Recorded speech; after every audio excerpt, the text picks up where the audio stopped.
신약 성경 279면입니다. 고린도전서 13장 1절부터 13절까지 저와 성도님들 한 절씩 번갈아 가며 읽겠습니다.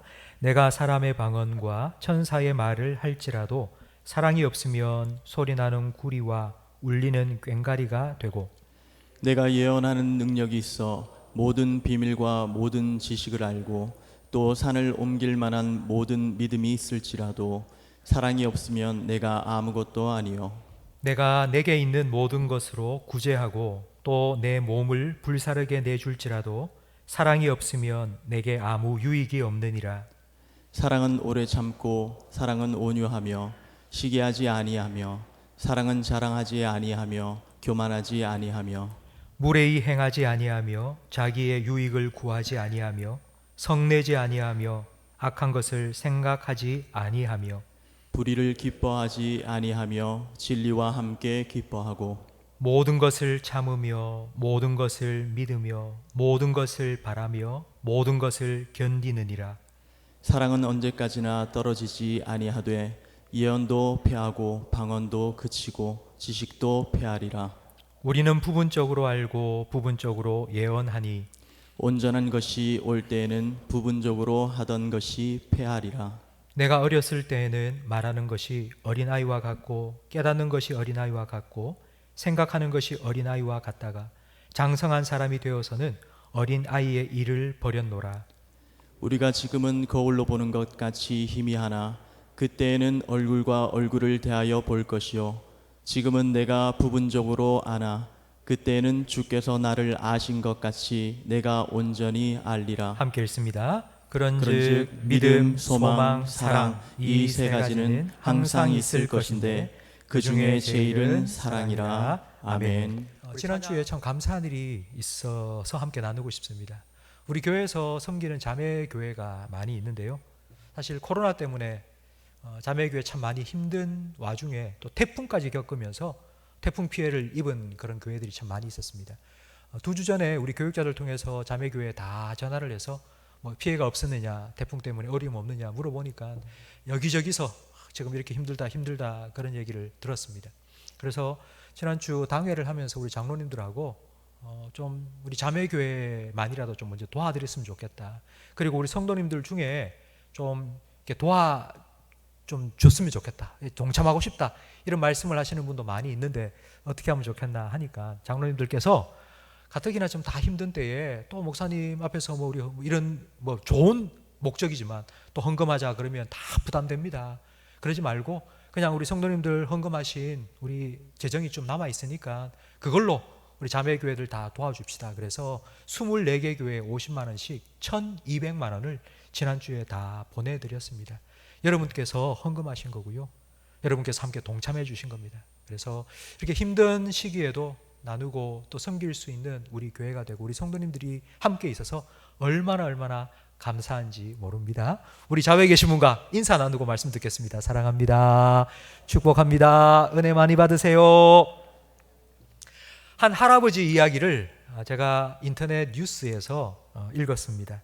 사회적 거리두기를 하면서 몇 달 동안 할아버지하고 할머니하고 두 분이서 그냥 집에서 꼼짝도 안 하고 몇 달 동안 생활을 하셨습니다.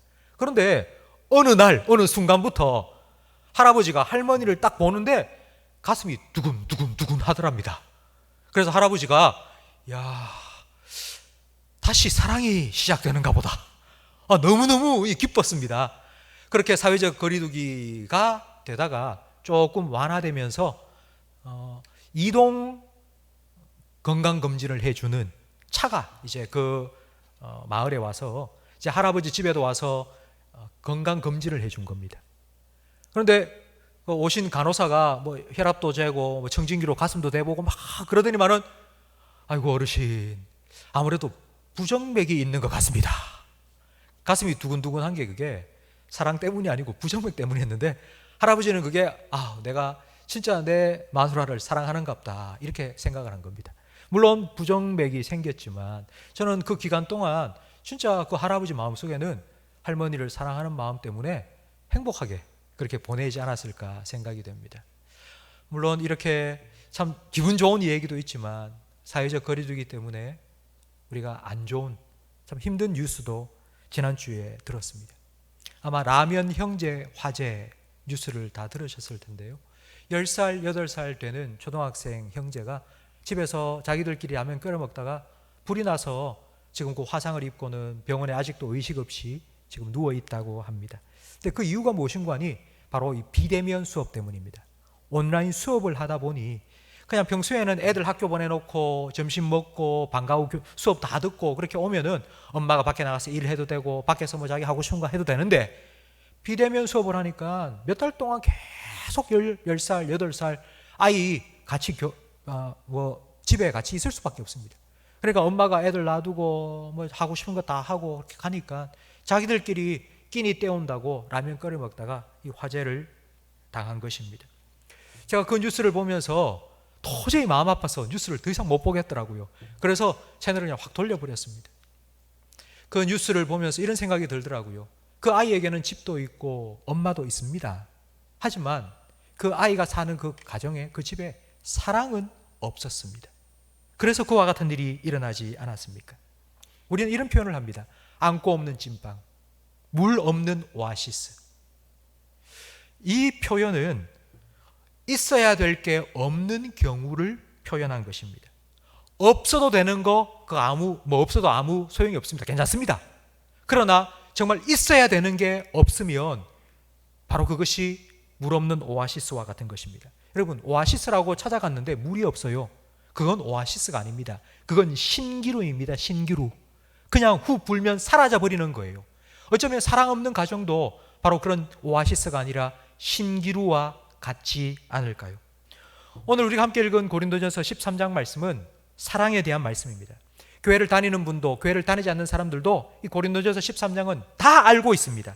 1절부터 3절까지는 사랑이 없으면 어떤 상태인지를 우리에게 설명해 줍니다. 1절부터 3절 말씀을 제가 가정에 빗대어서 한번 말씀을 드리겠습니다. 내가 내 남편과 아내 그리고 내 자식을 위해서 철야 기도를 할지라도 사랑이 없으면 그 기도하는 소리가 울리는 꽹가리 소리밖에 되지 않고, 내가 성경 말씀을 너무너무 잘 알아서 매일 아침마다 자녀에게 성경 말씀을 카톡으로 보내줘도 사랑이 없으면 그거 아무것도 아니고, 일찍 출근하는 남편이 위해서 새벽에 일찍 일어나서 밥해 먹이고 자녀 공부시키기 위해서 하루 종일 힘든 직장 생활하면서 등록금 대줘도 사랑이 없으면 아무 유익이 없다. 나는 최선을 다해서 엄마 노릇한다고 생각하고 남편 노릇 지금까지 잘 해왔다고 생각했는데 사랑이 없으면 그냥 밥 해주는 밥솥이고 돈 벌어주는 기계일 뿐이라는 말씀입니다. 그 모든 수고와 그 모든 헌신에 사랑이 없으면 아무 유익이 없다. 아무런 감사도 보람도 의미도 없다는 말씀입니다. 그런데 여러분, 과연 가정에 사랑이 없는 가정이 있을까요? 사랑이 없는 가정이 과연 이 땅에 존재할까요? 다들 사랑합니다. 나 너 사랑한다 그러고요, 엄마 나 사랑한다 그러고, 여보 사랑한다 그러고, 내가 네 사랑한다고 그러고, 가정에 다 사랑이 있습니다. 가정뿐만 아닙니다. 온 세상에 사랑으로 가득 차 있습니다. 노래를 들어보세요.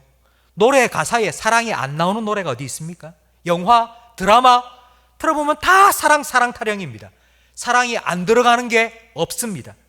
그런데 왜 사랑이 없다고 말할까요? 그 이유는 사랑을 하긴 하는데 다 자기 나름대로 자기의 사랑을 하고 있기 때문입니다. 사랑이라는 건 형체가 없습니다. 사랑이 이 물병처럼 보이는 게 아닙니다. 제가 예를 한번 들어보겠습니다. 신이라고 하면 여러분 무슨 생각이 드십니까? 신. 우리가 신발 신는 신 말고요. G-O-D, God, 신. 신이라는 말을 딱 듣는 순간 이 자리에 계신 분들은 다 하나님 생각을 딱 할 겁니다. 그런데 교회를 안 다니는 사람은요, 서양 사람들은 신이라는 말을 딱 듣는 순간 제우스 머리에 딱 떠오를 겁니다. 그리고 동양의 사람들은 옥황상제 머리에 딱 떠오릅니다. 바닷가에 있는 사람들은요, 신이라 그러면 용왕님이 생각나겠죠.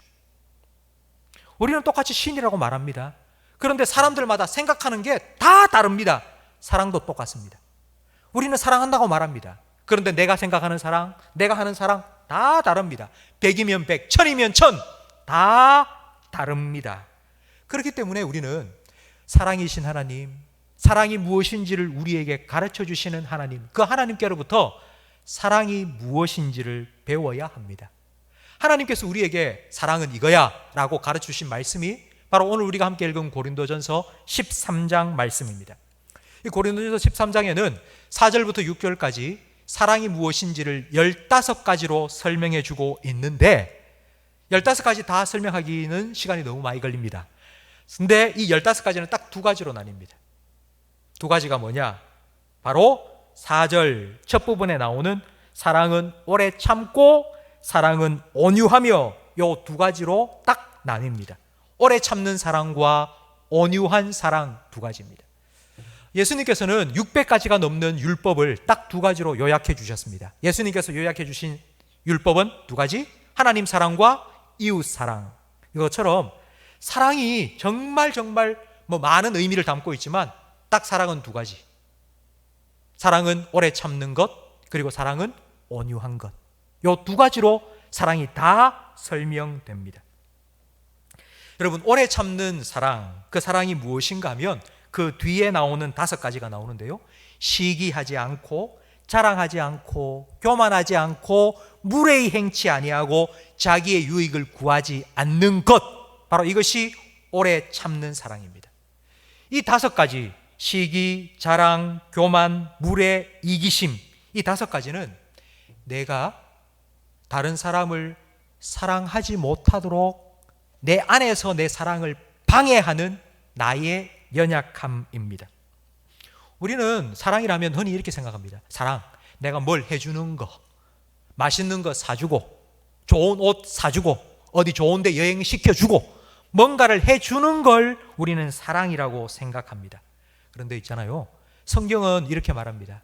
뭘 해주는 것 말고 그 이전에 먼저 안 하는 것부터 사랑이 시작된다고 말씀합니다.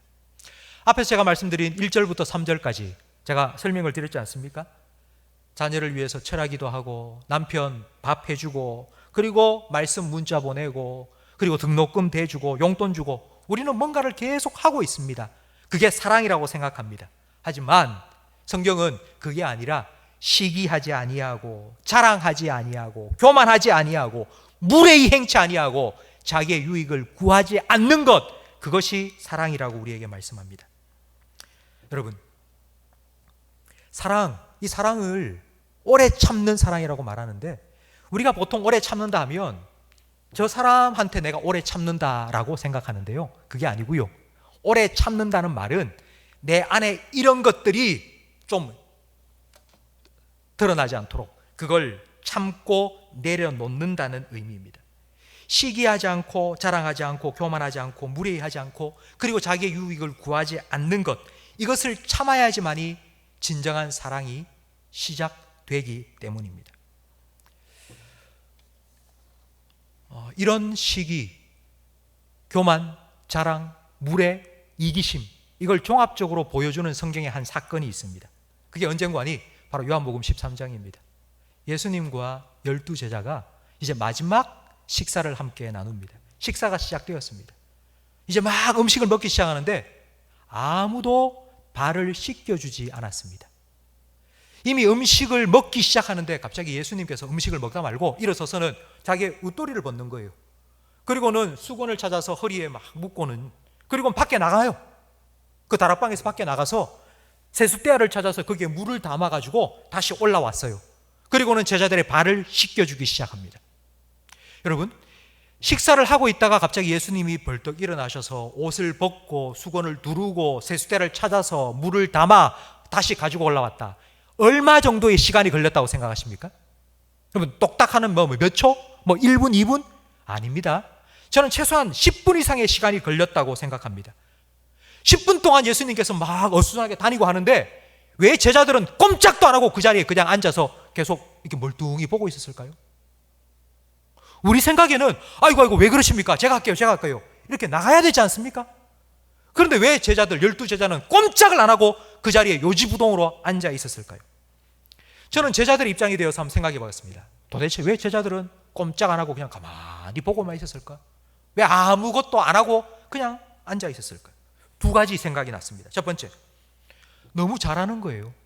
서로를 3년 동안 예수님과 12제자 한 식구, 한 가족처럼 함께 지내왔습니다. 서로를 너무 잘 알아요. 그래서 아이고 뭐 이런 거 안 해도 되잖아 우리, 그러면서 안 한 거예요. 만약 그 자리에 다른 사람이 있었다면, 가족처럼 지내는 13명 말고 다른 사람이 와 있었다면, 교회에 장로님이 와 있고 교회 권사님이 다른 사람이 와 있었다면 아마 아이고 다른 사람이 와 있는데 우리 이런 모습 보이면 안 되지, 그래도 뭐라도 내가 해야지, 섬겨야지, 다른 사람 보여주려고 아마 뭔가 했을 겁니다. 근데 가족들끼리 있는데 뭐 괜찮겠지, 그럼 아무도 안 하는 거예요. 또 한 가지 이유가 제 마음속에 생각이 났습니다. 내가 안 해도 될 이유를 계속해서 생각을 했을 겁니다. 예수님께서 제일 첫 번째로 제자를 부른 게 나야 나. 내가 제자들 중에 짬밥이 제일 높아. 내가 이 짬밥에 내가 저거 하리? 그런 생각 안 했겠습니까? 내가 이 중에서 나이 제일 많아. 나이 많은 내가 이거 하리? 평소에 내가 많이 했잖아. 평소에 내가 그렇게 많이 했는데 오늘도 내가 해야 돼? 오늘은 내가 피곤해서 나 못하겠어. 나는 평소에 잘 안 씻는 사람이야. 지저분해도 나는 괜찮아. 그래서 안 해도 괜찮아. 나는 지금 저 문에서부터 제일 멀리 있어. 내가 문에서 제일 멀리 있으니까 문 가까운 사람이 해야지 내가 할 필요가 있겠나? 여러분, 이런 생각을 한 겁니다. 무엇을 하기 전에 내가 안 해도 될 핑곗거리를 계속해서 생각하고 있는데, 그것부터 우리가 내려놓고 그것부터 제거해야지만이 사랑할 수 있습니다. 예수님께서는 꼼짝도 안 하고 있는 제자들 발을 다 씻겨주시고는 이렇게 말씀하셨습니다. 너희가 나를 주라고 부르지 않느냐? 너희가 나를 선생님이라고 부르지 않느냐? 내가 너희의 주가 되고 선생이 되어서 너희의 발을 씻겨준 것처럼 너희도 서로 발을 씻겨 주어라. 성도 여러분, 내가 누군데 하는 마음을 내려놓아야지 사랑할 수 있습니다. 우리는 이런 마음을 가지고 있죠. 내가 이때까지 너한테 어떻게 해줬는데, 내가 너한테 해준 게 얼만데, 내가 이때까지 너한테 해달라는 거 다 해줬잖아. 여러분, 그런 마음이 있지 않습니까? 그런데 네가 안 받아줬잖아. 그런데 내가 계속 해줘야 돼? 나 못하겠어. 이런 마음 우리에게 있지 않습니까? 그리고 우리 마음속에는 내가 정말 좋은 아빠라는 말을 듣고 싶은 거예요. 우리 자녀 잘 길러서 자녀가 잘 되는 모습 보면 세상 사람들이 야, 저 사람 정말 자식 잘 키웠네, 좋은 아빠네, 좋은 엄마네, 이런 얘기를 듣고 싶은 마음이 있기 때문에, 그래서 정말 사랑하는 마음이 아니라 내 자랑을 위해서 이것도 해주고 저것도 해준 그런 마음이 우리에게 있지 않습니까? 이런 나 중심적인 마음, 나의 유익을 구하는 그 마음을 먼저 내려놓을 때에 진정한 사랑이 시작됩니다. 여러분, 사랑을 시작하기 위해서 제일 첫 번째 준비는 바로 내 마음의 준비입니다. 내 마음속에 사랑을 방해하는, 사랑 안 해도 된다고, 내가 이거 굳이 안 해도 된다고 생각하는 그런 마음들을, 교만한 마음, 자랑하는 마음, 나의 유익을 구하는 그 이기심을 내려놓아야지만이 진짜 사랑이 시작됩니다.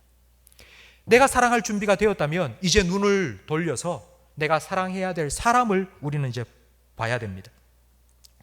흔히 이런 말을 하죠. 야, 복 받을 짓을 해야지 복 받지, 이런 말 하지 않습니까? 그것처럼 사랑도 마찬가지입니다. 야, 사랑받을 짓을 해야지 내가 사랑해 주지, 이런 생각하지 않습니까? 사랑하지 못하는 이유가 나에게 있는 게 아니라 저 사람에게 있다고 우리는 생각합니다. 사랑을 방해하는 내 안의 연약함도 있지만, 사랑을 하려고 하는데 그 사랑을 방해하는 다른 사람의 연약함이 보일 때에 그래도 그 사람을 온유하게 대하고 친절하게 대하는 것이 사랑입니다. 그 온유한 사랑을 6절, 5절 하반절에서 6절에 이렇게 말하고 있습니다. 성내지 않고, 그 사람이 어떤 행동을 했는데 그에 대해서 성내지 않고, 그리고 악한 것을 생각하지 않고 불의를 기뻐하지 않는 것, 바로 이것이 사랑입니다. 혹시 성도 여러분, 여러분 주변에 별일도 아닌데 버럭버럭 화내는 사람이 있습니까? 진짜 별 것도 아닌데 화부터 내고 막 성질을 얼마나 부리는지, 혹시 그런 사람 여러분 주변에 있습니까? 근데 그런 분들 얘기를 들어보면요, 그런 분들 다 똑같이 이런 말 합니다. 나는 성내기 싫은데, 나는 화내기 싫은데. 세상이 자기를 가만히 내버려 두지 않는다는 거예요. 나는 잔잔한 호수처럼 그렇게 편한 마음 가지고 살고 싶은데 자꾸 나한테 돌을 자꾸 던진다네. 돌 던지니까 내가 성내고 화낼 수밖에 라고 얘기를 하십니다. 여러분, 과연 그런 분들은 언제쯤 내 마음을 잘 맞춰주고 편하게 살 수 있는 그런 사람을 만날 수 있겠습니까? 언제? 평생 살면서 정말 그런 사람을 언제 만날 수 있겠습니까? 같이 있어도 화 안 내고 성 안 나는 그런 사람을 과연 만날 수 있을까요? 요즘 반려동물을 키우는 사람들이 엄청나게 늘었습니다. 반려동물 데리고 와서 그냥 키우는 게 아니라 다 그 동물들 훈련을 시킵니다. 요즘 텔레비전 보니까 동물 행동 전문가, 동물 심리 전문가 이런 사람들이 와서 그 개, 고양이 막 훈련시키는 그런 방송 프로그램을 많이 하더라고요. 왜 개, 고양이 많이 키울까요? 쉬우니까 그렇습니다. 야, 앉아. 그러면 딱 앉습니다. 굴러. 그럼 구릅니다. 먹이 딱 주고 기다려. 그럼 가만히 있습니다. 먹어. 그러면 확 먹습니다. 그럼 얼마나 쉽습니까? 시키면 시키는 대로 다 하는데, 그러다가 좀 말 안 듣고 좀 기분이 별로 안 좋다. 그럼 갖다 주면 됩니다. 러시아의 황제였던 프레데릭 대제라는 사람이 있습니다. 이 사람은 자기 사냥개를 정말 사랑했는데요, 그 프레데릭 대제가 이런 말을 했습니다. 내가 사람을 알면 알수록 내 개를 사랑하지 않을 수 없었다. 사람을 알면 알수록 사람이 너무 싫어서 자기는 개를 더 사랑할 수밖에 없었다는 거예요. 여러분, 언제 우리가 내가 화를 안 낼 수 있는 사람 만나서 그 사람하고 함께 살 수 있겠습니까?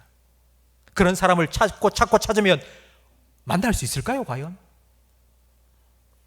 성도 여러분, 만약 하나님께서 우리를 볼 때에 우리가 다른 사람에게 대하듯이 그렇게 대했다면, 야, 사랑할 만한 게 있어야지 내가 네 사랑해 주지, 하나님께서 우리를 보고 그렇게 얘기했다면 우리는 지금 어떻게 되었을까요? 하나님이 우리 보고, 우리가 다른 사람 보고 화내고 썩내고 하듯이 하나님께서 우리가 조금 잘못할 때마다 버럭버럭 화내시고 야 호통치시고 그랬다면요, 아마 우리는 벌써 정말 주눅 들어서 어디 저 산골에 그냥 막 굴속에 들어가서 살 수밖에 없을 겁니다. 우리가 아직 죄인 되었을 때에 하나님께서 우리를 사랑하셨습니다. 우리가 아직 죄인 되었을 때라는 말의 뜻은 하나님 보시기에 사랑스러운 말한 것이 손톱만큼도 없을 때라는 뜻입니다. 그래도 하나님께서는 우리를 사랑해 주셨습니다. 우리는 그 사랑을 받은 거예요. 그 사랑을 받았기 때문에 우리에게 사랑하라고, 성내지 말라고 우리에게 말씀하시는 겁니다. 성도 여러분, 좋은 옷 사주고 맛있는 것 사주고 좋은 데 보내주고 그게 사랑이 아니고요, 사랑은요 성내지 않는 거예요. 성내지 않는 거, 화내지 않는 거, 버럭버럭하지 않는 거, 그게 사랑이라고 성경은 말하고 있습니다. 두 번째로, 온유한 사랑, 친절한 사랑은 악한 것을 생각하지 않는 것입니다. 이 악한 것이라는 말은 저 사람이 나한테 저지른 악한 행동입니다. 그걸 생각한다는 말은, 생각한다라는 말은 로기제타이라는 동사인데요, 이 말을 제가 쉽게 풀어 설명할게요. 동네 슈퍼마켓이 있습니다. 그런데 거기 제가 지갑도 안 들고 가서 거기서 샘표 간장을 하나 샀습니다. 그러면 외상을 달아 놓습니다. 외상이요. 그러면 외상 장부를 딱 꺼내서 기록합니다. 오늘 9월 20일 지웅제 샘표 간장 3,800원 장부에 딱 기록해 놓습니다. 그러면 그 기록해 놓은 거 보고 갚아야 되지 않습니까? 여기에 악한 것을 생각한다는 게 바로 그런 뜻이에요. 외상 장부에 빌려간 거 기록해 놓듯이. 야, 그 사람 볼 때마다 언제, 몇 월 며칠 어디에서 나한테 그런 말 했지 안 잊어버리는 거예요. 그냥. 또 생각하고 또 생각 볼 때마다 언제 어디에 가서 어디에서 나보라고 그런 행동을 했지 그걸 기억하고 또 생각하는 거예요. 성도 여러분, 여러분 만약 차를 타고 가다가 사고가 났다고 생각해 보시고 꽝 하고 사고가 나서 여러분 이마에 이만큼 쫙 째졌어요. 그러면 병원에 가서 여러분 짚겠죠. 그리고 흉터가 생기지 않도록 새살이 솔솔 복합마대 그거 여러분 자꾸 바를 거예요. 흉터 안 생기라고. 그래도 흉터가 생기면 성형외과 가가지고 성형수술도 받을 거예요. 흉터 없애려고. 그런데 왜 여러분 마음의 흉터는 계속해서 끓습니까? 더 깊게 만듭니까? 흉터가 없어지라고 하는 게 아니고 왜 그거 안 잊어버리고 계속 생각하고 또 만지고 또 덧나게 만들고 그래서 왜 흉터를 더 깊게 만드느냐고요. 성경은 그렇게 하지 말라고 우리에게 말씀하고 있지 않습니까? 하나님께서는 우리의 죄에 대해서 이렇게 말씀하십니다. 동이 서에서 먼 것 같이 내가 너의 죄를 기억조차 안 할 거라고 하나님께서는 그렇게 말씀하시는데 왜 우리는 하나님께서 용서해 주시고 기억도 안 해 하신다는 죄를 왜 다른 사람의 그 잘못을 기억하고 잊지 않고 또 생각하고 또 덜추어내고 여러분 악한 것을 생각하지 않는 것 그것이 사랑입니다. 세 번째는 불의와 함께 불의를 기뻐하지 않는 것이라고 말씀하고 있습니다. 여러분 불의라는 건 다른 사람이 잘못해서 그 잘못 때문에 힘든 일을 겪는 것입니다. 이걸 좀 쉽게 풀어 설명하면 바로 다른 사람의 불행입니다. 다른 사람이 불행을 겪고 있을 때 그걸 기뻐하지 않는 게 사랑이라고요.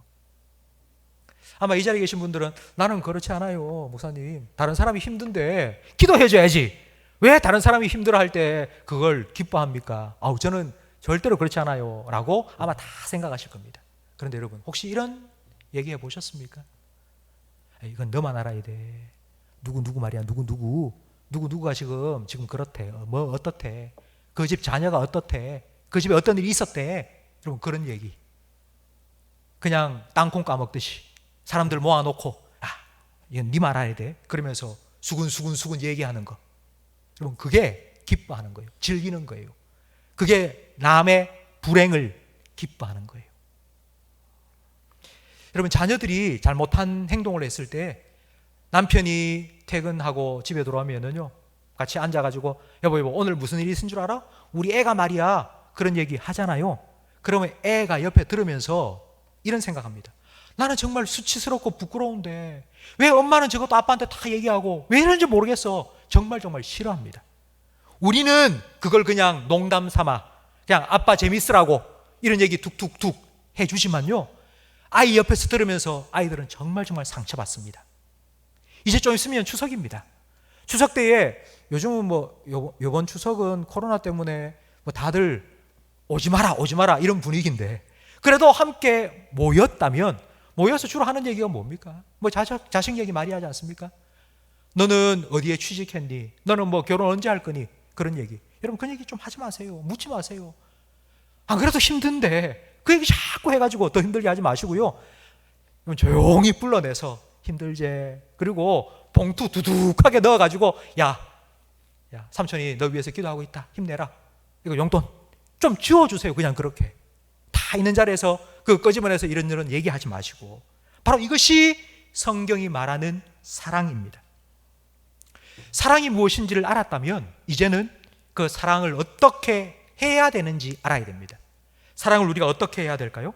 7절 말씀에 보면 우리가 사랑을 어떻게 해야 되는지 분명히 우리에게 말씀해 주고 있는데 성경을 보면서 우리 7절을 다시 한번 다 같이 읽겠습니다.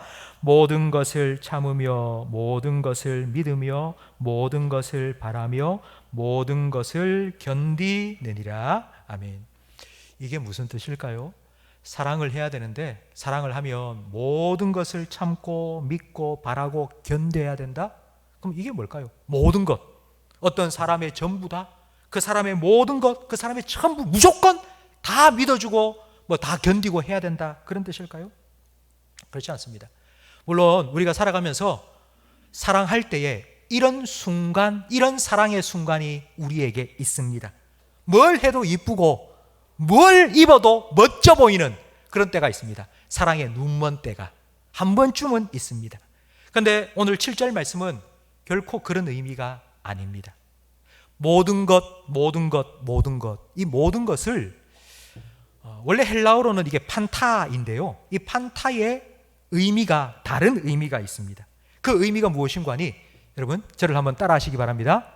항상, 한 번 더, 항상.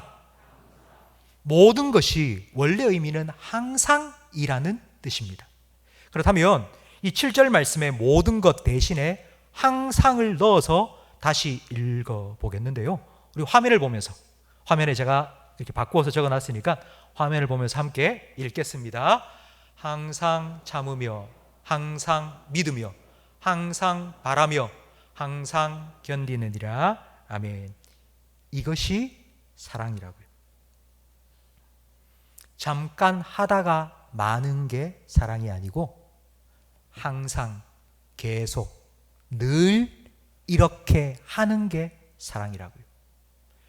고린도전서 13장에 사랑을 설명해 주는 15개의 단어는 전부 동사입니다. 명사가 아닙니다. 이 말은 사랑은 사랑에 빠진 순간이 아니라는 것입니다. 사랑은 살아가는 과정이라는 것입니다. 사랑은 사진이 아닙니다. 사랑은 영화입니다. 사랑은 한 편의 시가 아닙니다. 사랑은 2권, 3권, 4권짜리 장편 소설과 같습니다.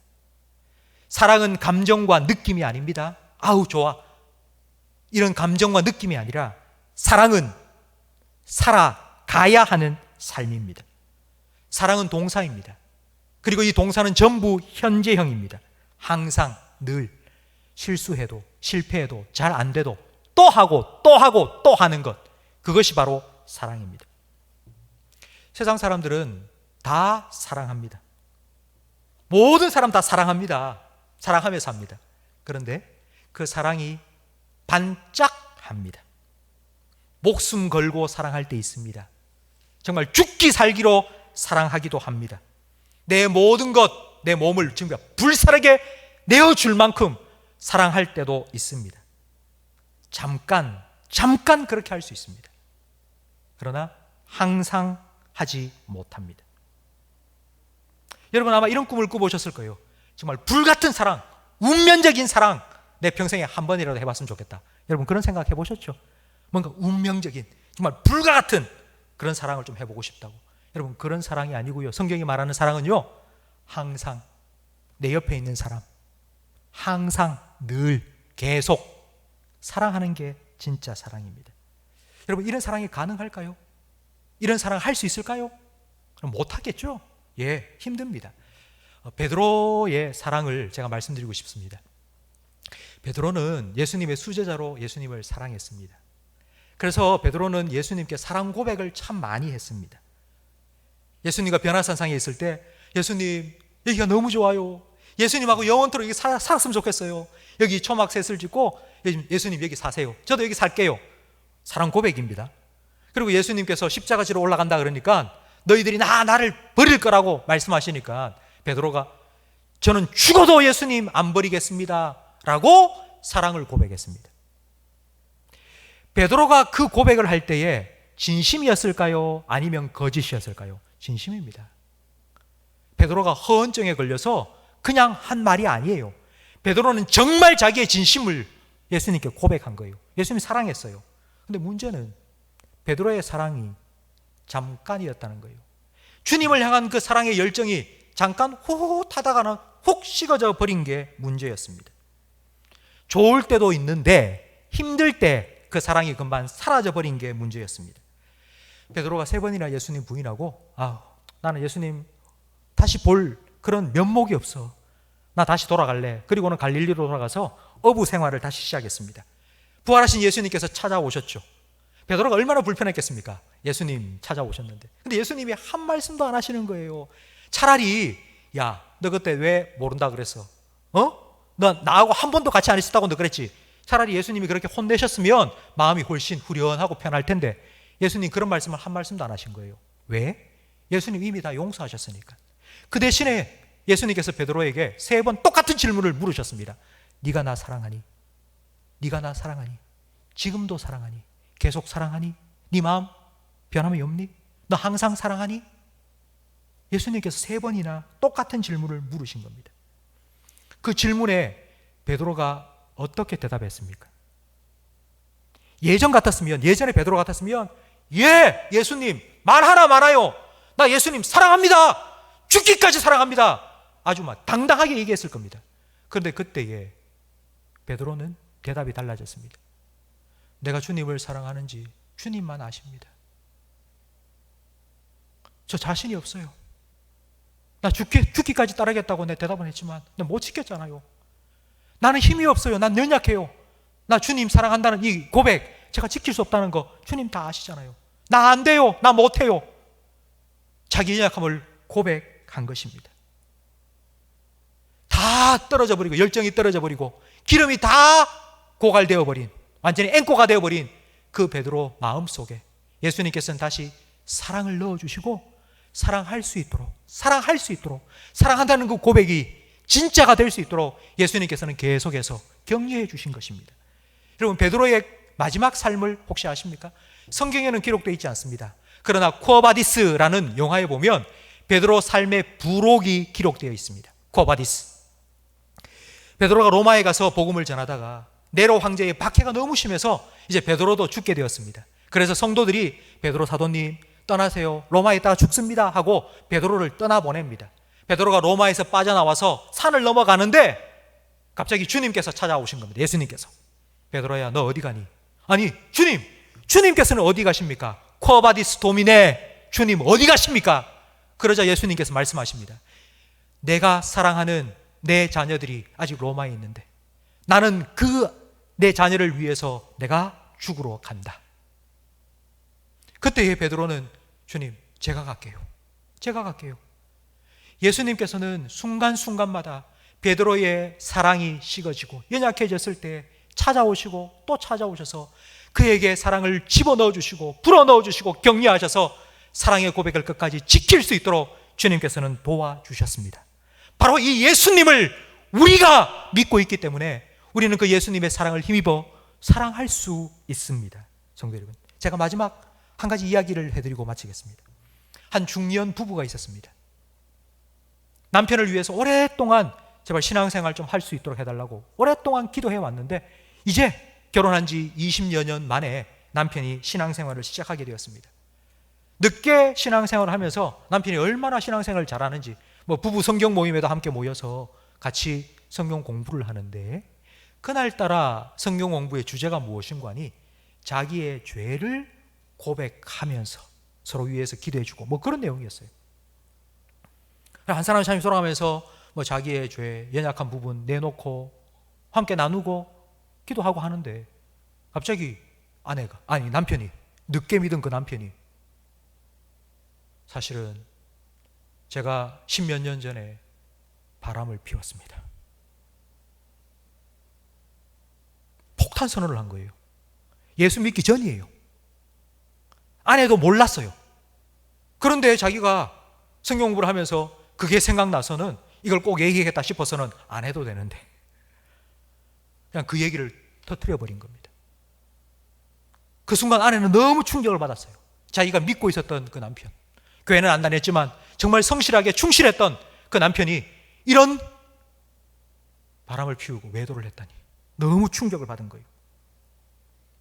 그리고 집으로 돌아와서는 고민을 하다가 어떻게 할까? 이대로 헤어질까? 아니면 같이 살면서 남편의 삶을 지옥으로 만들어 버릴까? 아니면 그래도 용서를 할까? 이렇게 3가지 옵션을 두고 기도하면서 여행을 같이 가자고 제안을 한 겁니다. 그래서 남편과 함께 여행을 갔습니다.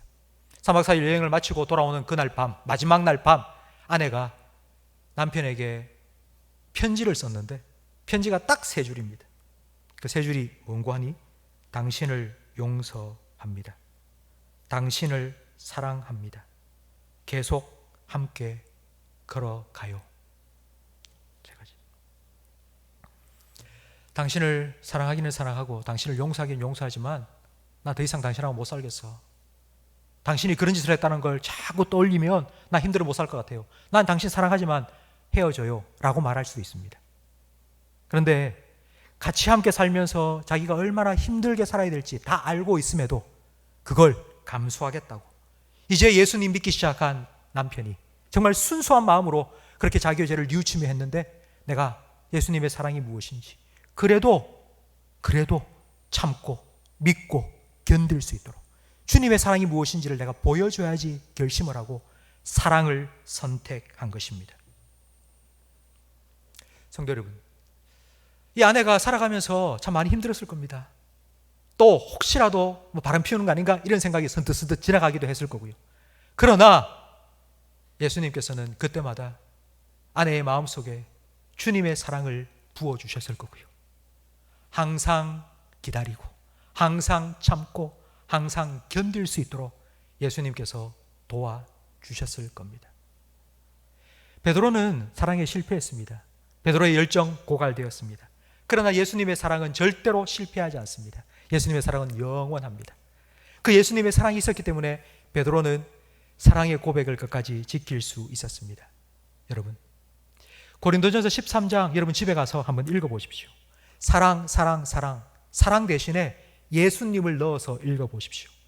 그러면 예수님께서 여러분을 얼마나 사랑하시는지를 여러분 깊이 깨닫게 될 것입니다.